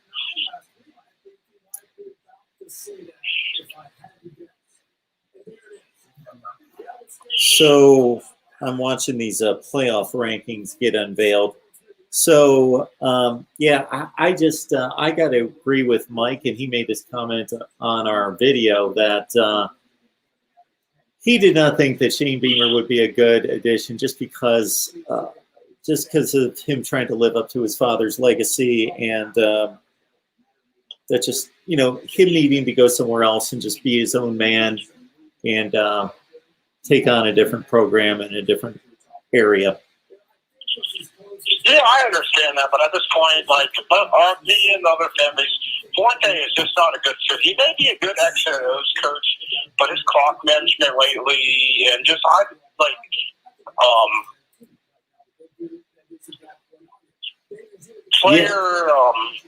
moving on, like, he hasn't developed players at all, and like, I just think it's a bad fit. And, like, we just need something else. Well, do you have any specific examples of clock management issues? Well, clock management, I mean, you can look back to the Liberty game, calling a timeout. All right, you're playing Clemson. You know, we got a good, decent first down run. You know, we're in the game. We're down by 7 points. 3 timeouts, and you don't go for it? You just, like, say, hey, we're happy going to the break, 17-10. I mean, I understand it's Clemson, but, you know, what do you got to lose? I mean, you got to put it out there. We got a field goal kicker, Brian Jordan, who's amazing. He just hit the 55-yarder. Like, you got to go for it. Yeah. And also, before I go on too long here, I know not a lot of people want to hear about Virginia Tech. Oh, you're fine. Yeah, no, That's why we're here. Just the playoff rankings. Like, I mean, you do have to look at resume and everything, but I mean, I'm a fan of the Power 5 teams, but also, like, I mean, as a Von Tech fan, I'm saying, like, Miami, I understand they got no good wins, and they got blew out by Clemson, but at the same time, like, Oklahoma State, I mean, not Oklahoma State, I mean, Iowa State, you know, the losses they have, and they're right there, I mean, not say up in the mix, but with some rough sense, they could get it done. And Oklahoma, same thing. Like, I mean, do you really think on a neutral field, like, Oklahoma or Iowa State would confidently beat Miami? Like, that's ridiculous. Do I think that Iowa State could beat Miami? Yeah, well, that's what I'm saying. I just think some of these rankings, I think you have to go by resume, but at the same time, I think you need to look at records. Like, Miami, one loss. I mean, they got blew out by Clemson, but you got Iowa State and Oklahoma that are going to pass them by. And look at the losses Oklahoma and Iowa State suffered. If you put them on a neutral field, is anyone confident that Iowa State or Oklahoma would beat Miami? Well, I'm not confident of it, but I think it would be an interesting matchup. I'm not confident either one of them would beat the other team. I haven't been that confident watching Miami beat up the likes of Virginia and NC State and teams like that they've barely beaten. Virginia Tech, they beat your team by 1 point. What do you guys right now? 4 and 6? But at the same time, I think, like, I mean, resume does matter, but, like, you actually have to look at wins and losses. I mean, you can't say 100% like give it away, but I am a fan of, like, Cincinnati getting there and a few teams slip up and stuff. And, you know, like you've always said, and SU1 Sports I listen to, like, always said, like, I mean, yeah, it's a joke to say that, like, Power 5 teams actually have a legitimate shot to make it to the playoff. Yes. All right, well, those are the two things I wanted to talk about. I mean, I don't know if I'm going to get through or not, but this is the first time I've ever called in on a show or anything, but since I found your channel, man, I've loved it, and you do a great job, and continue to watch, and then, you know, hopefully give you some support then. I appreciate that so much, and you can call anytime. Appreciate that. All right, man, have a good evening. You too.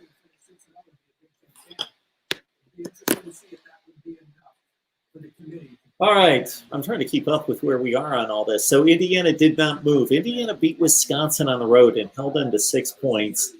I would love to hear the discussion about Iowa State and Indiana. So Iowa State's number 7, Indiana's number 12. Yeah, I just don't see that much of a difference between those two.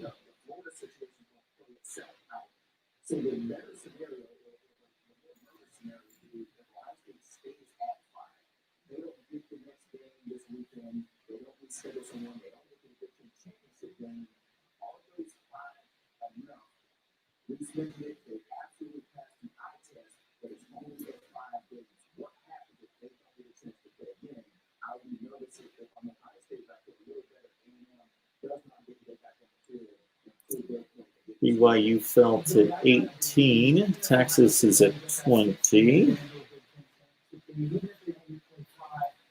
Colorado gets in there. Okay.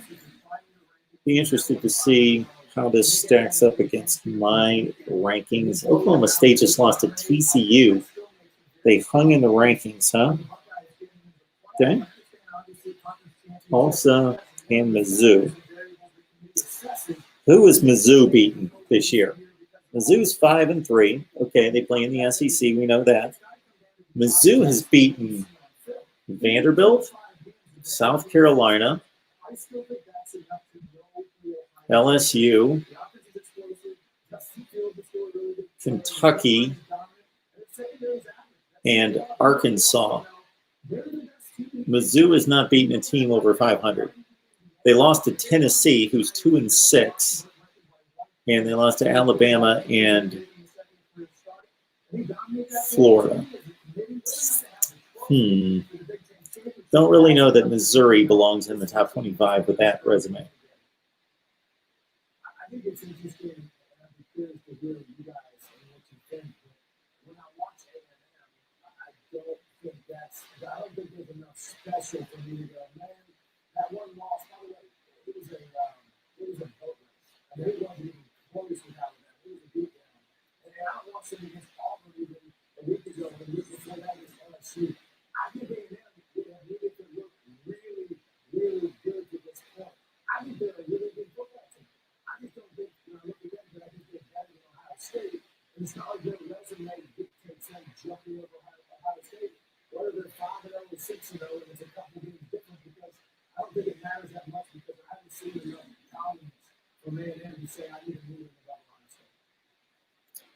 Maybe I'll take this and listen to these guys later. This is about what happens in the conference championship games. If Ohio State's sitting there, if they go to Indianapolis and they win, they're 6-0, they put on a Big Ten championship front on their Big Ten chance. Okay, if they play 5 games, win 6 games. What happens in Okay. Anything from you guys here?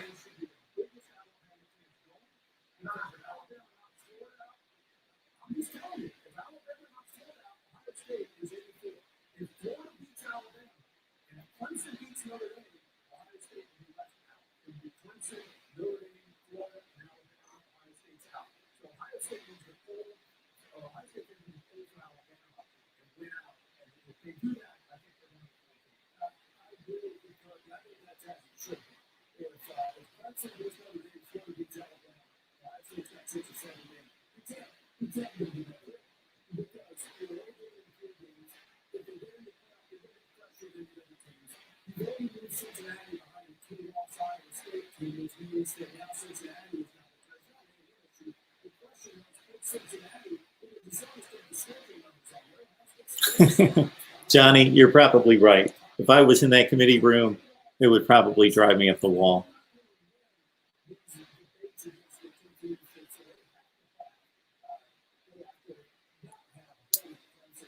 Iowa State beat West Virginia and moved up.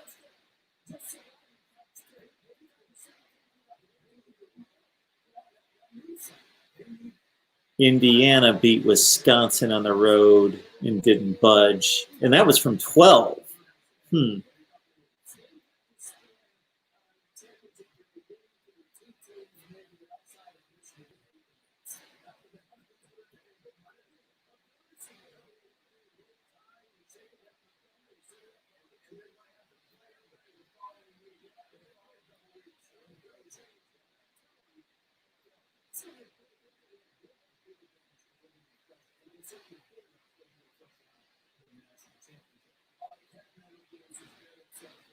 We are 17 minutes away from the Iowa-North Carolina basketball game. Is that part of the Big Ten?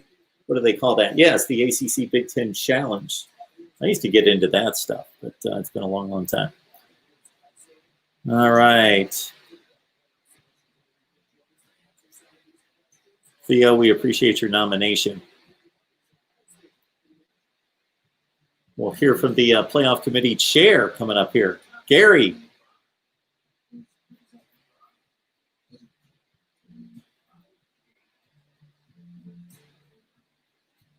Yeah, what happened to Coastal Carolina? So I missed out on 13, 14, and 15. That must have been, I'll have to look that up. 13, 14, and 15, I didn't get those down.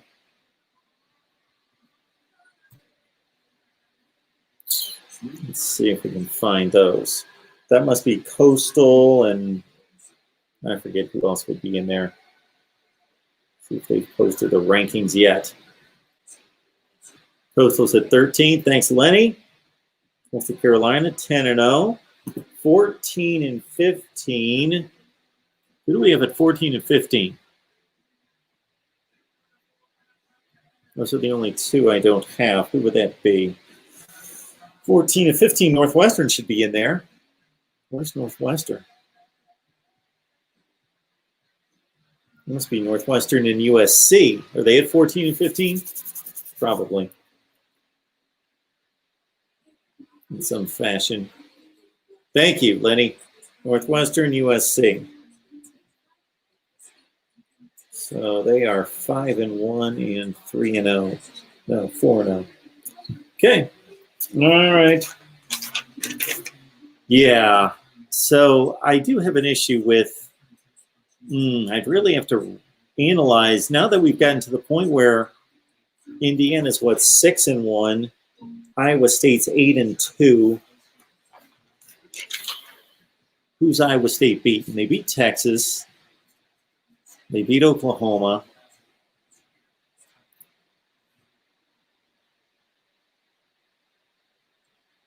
They beat Texas and Oklahoma. They beat Texas and Oklahoma. Indiana's beaten Wisconsin. That's about it for them. Indiana's 6 wins. Maryland, Rutgers, Michigan State, Wisconsin, Michigan. Okay. They lost to Ohio State by a touchdown. Johnny Bass is saying BYU was 13, then Coastal Carolina should be higher. Coastal Carolina, I think they were at 18, and they jumped up to 13. So that's a pretty decent jump, and BYU dropped from 13 to 18. They flip-flopped Coastal Carolina and BYU. That's what they did. They flipped them. I don't know if they intended to flip them. Lenny doesn't believe Texas or Oklahoma State should be ranked, and I tend to agree. I don't know where I've got. I knocked Oklahoma State out for sure. I think I moved Texas back into the rankings.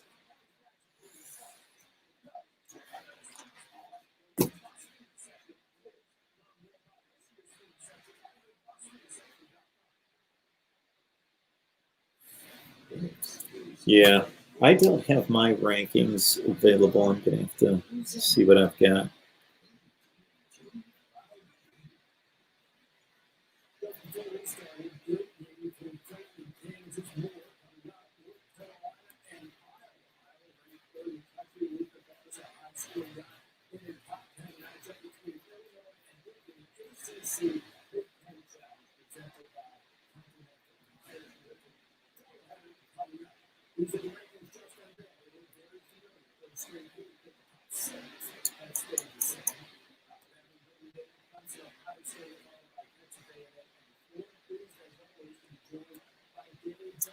Let's hear what this guy has to say.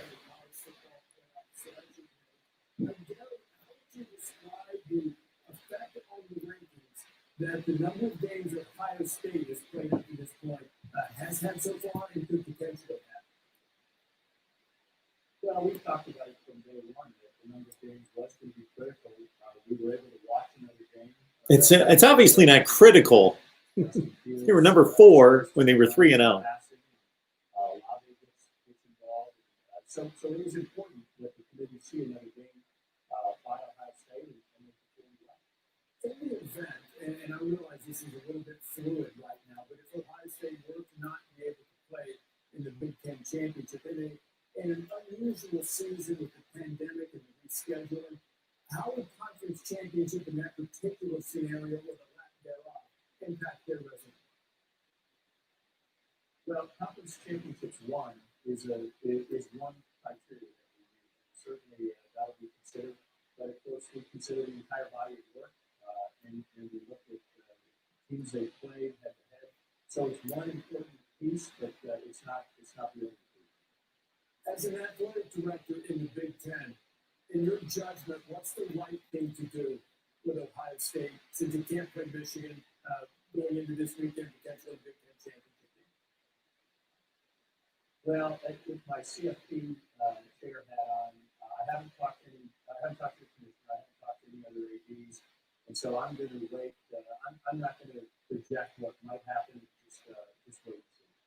As you look at the rankings of Cincinnati, has lost games a couple of weeks. We're looking on the screen right now at the Big Ten requirements at the moment. Though the Big Ten athletic director potentially could reevaluate this. Teams have to play 6 of 8 games to be eligible. Cincinnati lost a game last week. They're not going to be able to play Tulsa in a regular season game, and they slipped a spot. How much of their slip was a result of them not playing, or was it just Iowa State's impressive performances the last couple of weeks?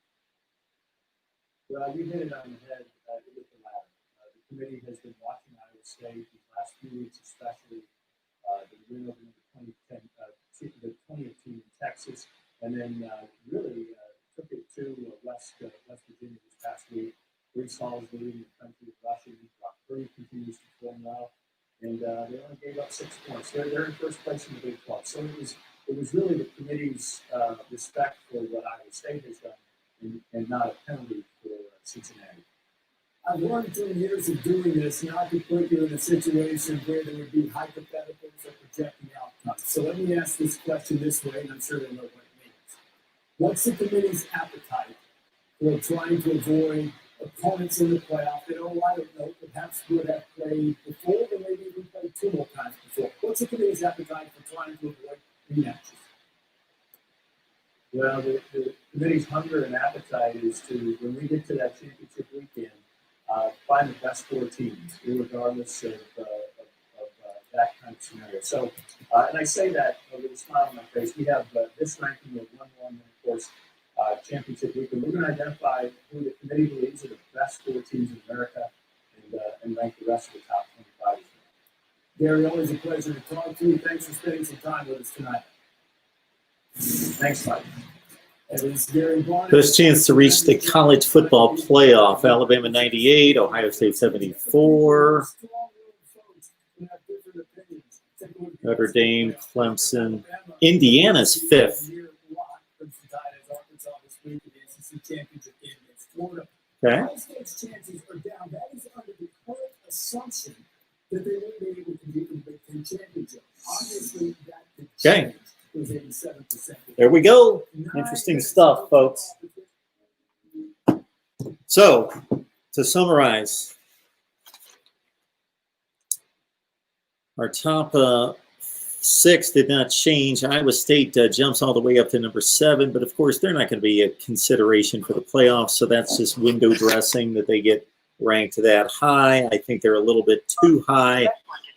I've got Iowa State. Again, this committee seems to be ranking these teams in a way in which they give a lot of weight. They give increased weight as the season unfolds.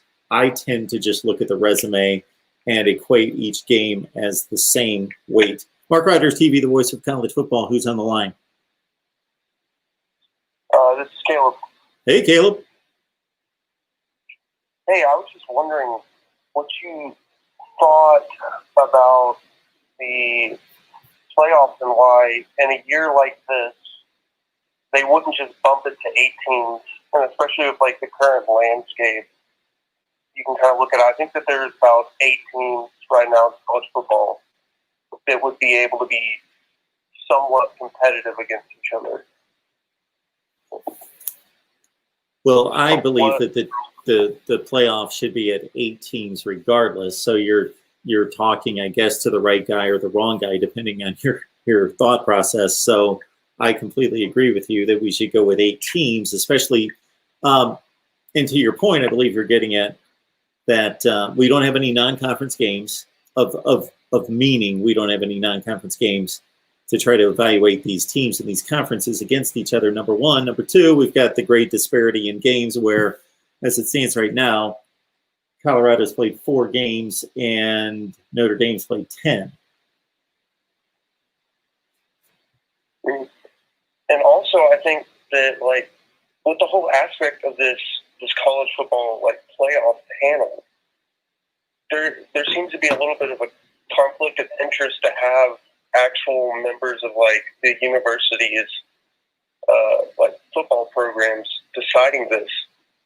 And it seems like it would be a better idea for kind of, like, the media or, you know, somebody distanced from it to not be in charge of ranking. Yeah, it is a fascinating approach that they took initially to get basically former football people, coaches in particular, and people in academia involved to determine who's going to play for a college football championship.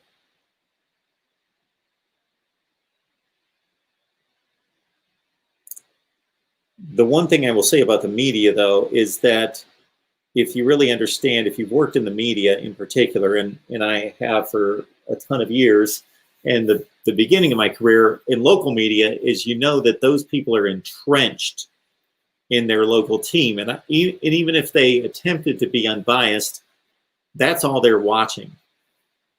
They just don't have time to, the Alabama beat writer has no idea what's going on except for seeing scores in the Big 12. Even if he's a college football nut, he's covering that Alabama football team every day, going to practice, going to news conferences, going to the game. And just to give people an idea out there, if I went to, back when I was working the games, if I went to an Alabama LSU game that was at 3:30 in the afternoon, you know, you would get to the game 90 minutes before. So it's 2 o'clock in the afternoon when you get there. Well, you got to drive for an hour or so, and with traffic and everything, you're leaving at noon. And you're getting to the station at 10, 11 o'clock in the morning to load gear and load the truck and da-da-da. And so you go to a 3:30 Alabama LSU game. It doesn't get over until 7. You go to the locker room, you interview players, you go to the post-game news conference. You're not leaving until 8:30, 9 o'clock at night. You're hurrying back to the station. You're putting together your stories and the videotape and all of it for the 11 o'clock or 10 o'clock news. And your whole day was consumed in watching Alabama and LSU, and that's all you watched. And by the time you get home, it's midnight, and you didn't watch any other college football. And that's what is typical for the people that just cover in the media, that cover one team. They don't watch anybody else play. Mm-hmm. So that's a problem. I think lastly, would be a problem. A thing that is really interesting is, like, the talk has kind of died down a little bit because of the COVID and the shakeup of, like, the season and just everything in the country, is, like, just the whole aspect of, like, image and likeness for these players. And I think especially in this situation where universities are losing a lot of, like, gate fees and stuff like that, how do you think that's going to affect the process of people actually getting it? Like, giving players money for likeness, and kind of how that process is going to turn out? Well, I think the groundswell or the momentum toward rewarding players and giving them a piece of the pie has already started. Now, this pandemic year has kind of derailed and taken the attention off of that, but that was already, as you well know, was already gaining momentum. And certainly there's more and more power being given, whether right or wrong, to the players regarding whether they be, race relations or the pandemic and their safety. And so, there were already legal battles and that had been discussed concerning gaining that right for players. And so we're already there. I expect that to continue, and that's only a matter of time.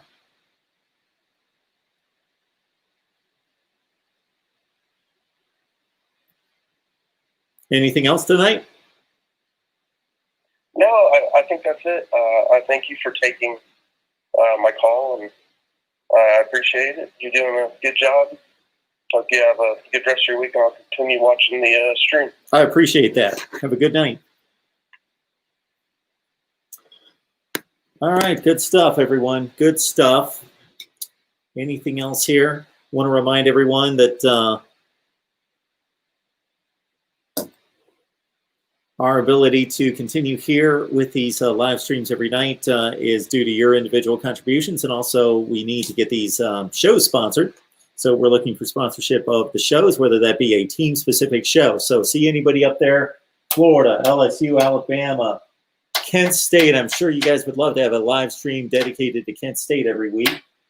USC, Oklahoma, whoever your team is, if you want to live stream, then we need to get a sponsorship for that. So certainly like Nebraska, we've got a Nebraska show that we started about 6 weeks ago. And some Nebraska fans got together and they put together a situation which they delivered us a sponsor at least for 9 weeks.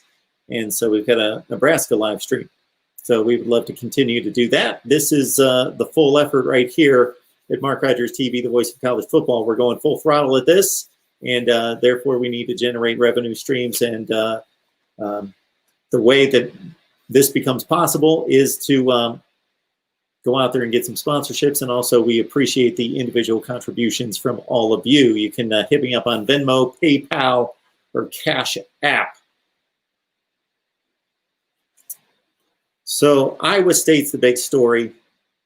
They move up to number 7, even though that does not affect the playoff. But in regards to a mover and shaker in the rankings, they are the current darling of the College Football Playoff Committee. Cincinnati moves back a spot, having not played, and Iowa State being impressive again against West Virginia.